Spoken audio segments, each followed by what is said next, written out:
Good morning and welcome to the Wavy Digital Desk. Today we're going to be talking about whale watching. The Virginia Aquarium and Marine Science Center is about to start their whale watching tours for the season, and we have a boat program specialist here with us, Mike Mizell. He's going to talk to us about, why is this whale watching season, sort of tell us about what those trips are like and more. So I'm going to bring him on now. Mike, thank you so much for joining us today. Good morning. Thank you for having me. Absolutely. I mean, just to get started, can you just tell us a little bit about, these tours? They're up and running in about, let's say, 2 weeks, just right before Christmas. Is this something that sort of everyone at the museum and at the aquarium and yourself sort of look forward to each year this time, where you get to go back out? Oh, most definitely. And we look forward to it so much. We actually have kind of a sneak preview trip going up this weekend on Saturday at 2 o'clock. So we've added another trip. But yeah, we definitely look forward to it. The arrival of the whales and being out there on the water. Um, I'm ready to go. And then, if people have not been before or they just love the images, we do have some, I want to say, that are playing throughout this of some sites that have been caught on these whale watching tours. So just so viewers are familiar when they're seeing these photos going by. But can you just tell me first, how long have you been with this program? I have been kind of involved with the boat program for about 24, 25 years to varying degrees, but over the last 4 years, it's kind of been the main thing that I've been doing. So doing the whale watches in the wintertime and dolphin watches in the summertime. And going into the whale season, just if people aren't familiar, why is it that the season starts in the winter? Because that's when the whales are here. So the whales have feeding grounds in the summertime into cooler temperatures, highly productive waters, kind of in the north of the Gulf of Maine, all the way to Greenland. They're feeding up there. They're getting big. Then a lot of them, they all start migrating south, and a lot of them are heading down to the Caribbean, and they're going to be mating, having calves. But not all of them take that trip all the way down there. They'll stay here off of our coast. They're probably not mating, not having calves that year. So what they're doing is they're feeding on our vast supply of fish that we have here off our coast in the wintertime. Um, when you take that, they would do that long migration down to the tropics. There's not a lot of food down there for them. And of course, that expends a lot of energy. So I like to tell people they're getting ready for the following year's longer migration by getting plenty fattened up here off Virginia Beach and the Mid-Atlantic. And there was just a photo that went by that you can sort of see what probably is the Virginia Beach skyline in the back. I mean, how far off the land are we talking? Are these whales sort of taking their journey? Are you going 2 hours out on this tour? I mean, how far are you going into the ocean? It varies wherever the whales are going to be. We have gone right outside of Rudy Inlet and seen humpback whales right there. We've seen them just a couple hundred yards offshore. Sometimes we've gone, 8, 9, maybe even 10 miles offshore to see the whales. Sometimes we'll go up to the Chesapeake Bay Bridge Tunnel. So the whale location will dictate where we go, but usually for the most part, you can see the Virginia Beach skyline on a clear day, no matter where we are on a whale watch, for the most Wow, part. that's pretty amazing. I think that at least I view it, and you think of them as sort of being so far off the coast, in their own sort of channel, but they're really just within our waterways. Exactly, exactly. I mean, we have schooling fish off of our coast like bay anchovies. Menhaden is a big one that these whales love to feed on. So it's close to shore. They're feeding, so we don't have to go out extremely far to find them.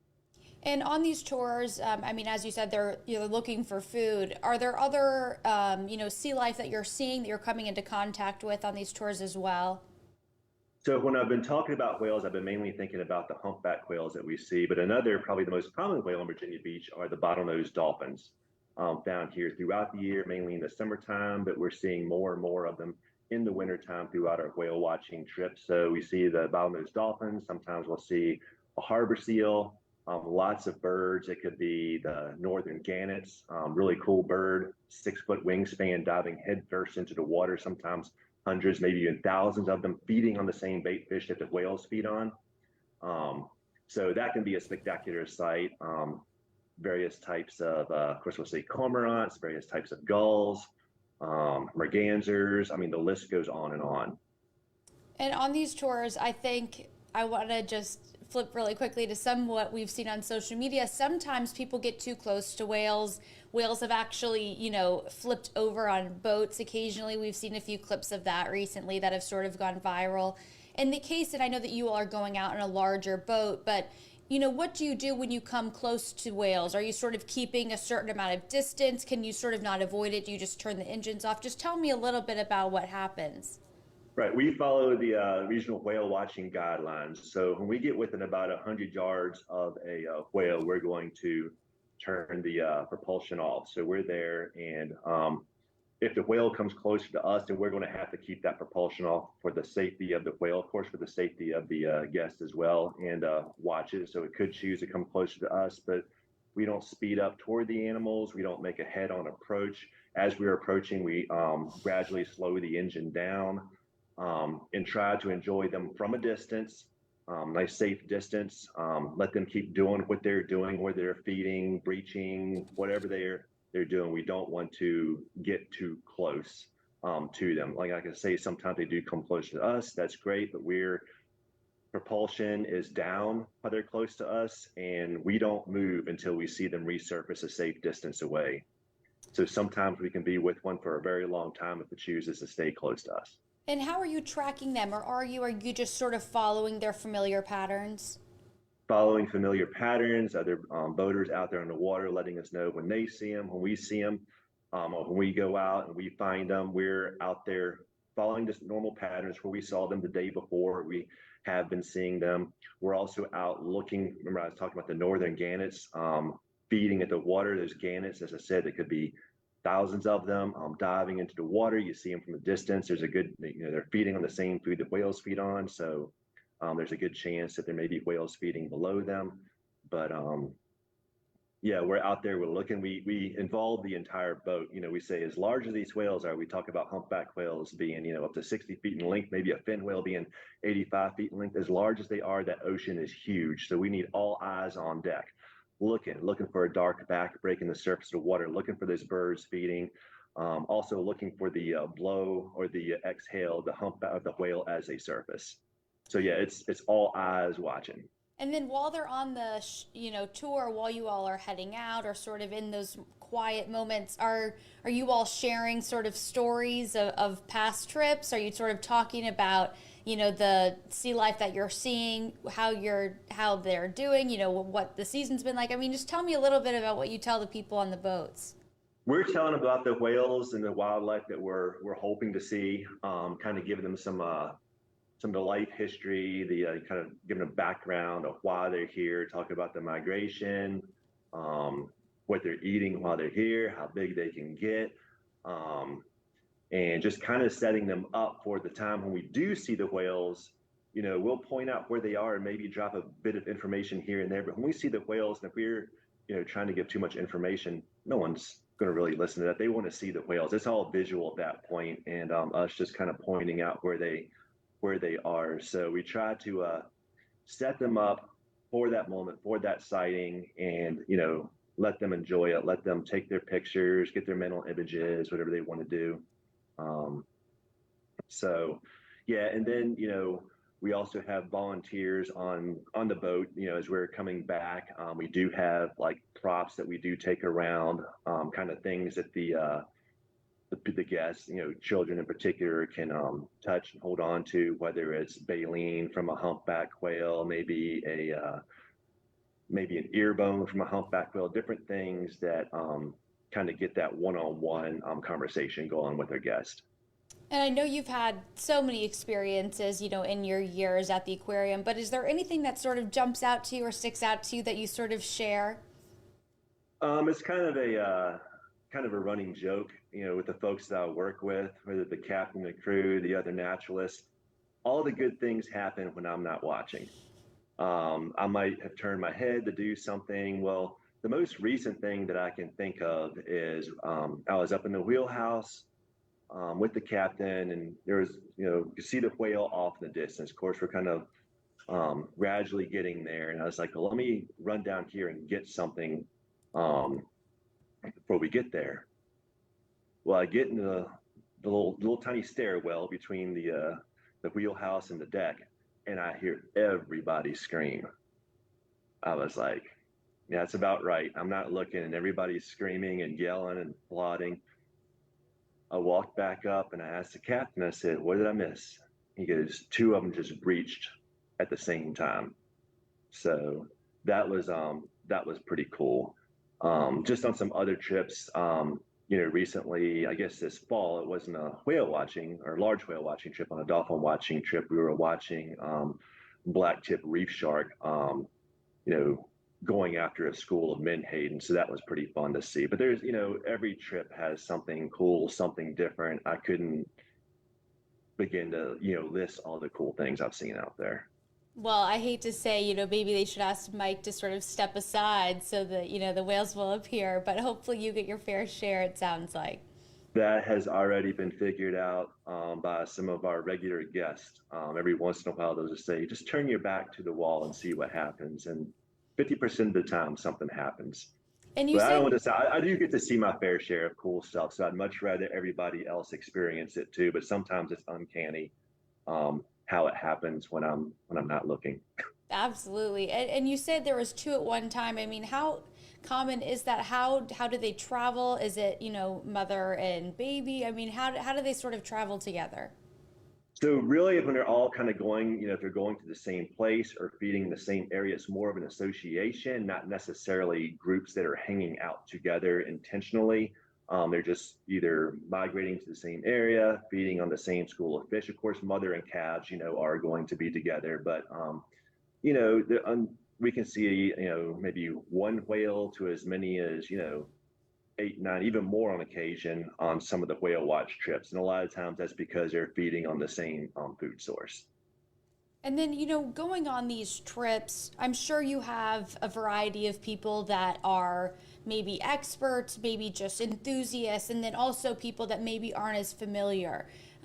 Is there anything that sort of varies that you all try to sort of, have a good time for everyone, or some people it's just, there for watching, there for the photo, and that's great too. But is there any education or anything that y'all are doing? Oh yeah, we were doing the like I say, when we're heading out to the to look for whales, we're talking about the area, talking about the mid-Atlantic, what makes it a great place for humpback whales while they're here. We'll talk about the you know the whales in general, the wildlife we see, to give them some of that background information. And you know, some people are more interested in that than the others. As I'll tell folks, some people want to absorb it all. Some people just want that perfect picture. So it kind of varies, but we do offer that opportunity for that education for everybody on the boat. And you can see from the photos and how you explained it, there are a good amount of people that are on the boat, that are able to sort of tour. Is that helpful in terms of how you put it, keeping eyes on the water? Oh yeah, very helpful, very helpful. And that's the thing I try to establish from the very beginning. One of the first things I say, whether it's a dolphin watch, whether it's a whale watch, it's a huge ocean out there. So, you know, keep all eyes on deck. And, a lot of times the kids pick up on that and they're definitely up there with their binoculars and, keeping an eye out for me. Let me know if they see something that looks, I don't know if suspicious is the right word, but something that could be a whale, could be a bird, anything. Absolutely. And this is a little bit more basic, but for people going out, it's the winter time, right? It's not the beautiful summer days. So I'm assuming that you all are very bundled up on some of these trips going out in the water. It is a winter adventure, yes. Like I said, it could be anywhere from 2 to 2.5 hours. We like to tell people to dress warmer than they think they need to be because you can always, layer up. If you need to, you can always take a layer or two off if you get too hot. But yeah, and the good thing is we do have an indoor heated cabin where people can go into and warm up. When we're watching a whale, for the most part, especially at the very beginning, people don't even feel all of a sudden the cold is gone. But yeah, we do have the heated cabin. They do sell coffee and hot chocolate and things like that to keep people warm. And what would you suggest? I mean, step number two after they take that whale watching tour, even before, just to get more education if they're curious whether it's the dolphin tour or the whales? I would I would tell them to kind of read up on the animals that they think they'll be seeing out there to get a little bit of that background information. Um, you know your comfort level on a boat when you're out there.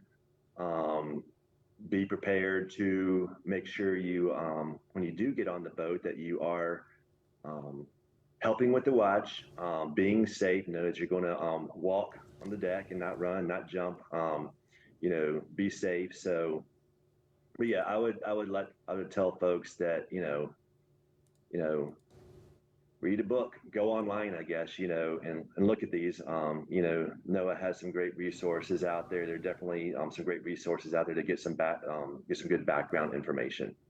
And I just wanted to mention for anyone watching, unfortunately last year there were a couple instances where whales were washing up, but that is with your stranding team. So if they have questions, I think the aquarium points everyone to the stranding team to sort of ask about those instances. But, as you said, this is the time for migration. So, I think that is, maybe a warning to people out there, to people that are boating during this time of the year, just be careful, abide by those rules that Mike is talking about.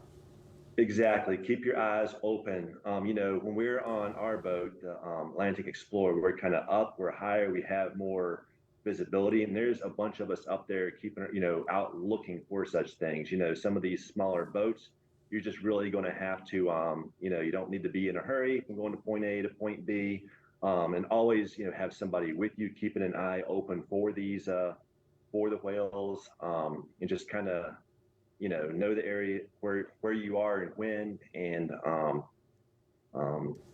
by all means, enjoy when you do see whales, but do it from a safe distance.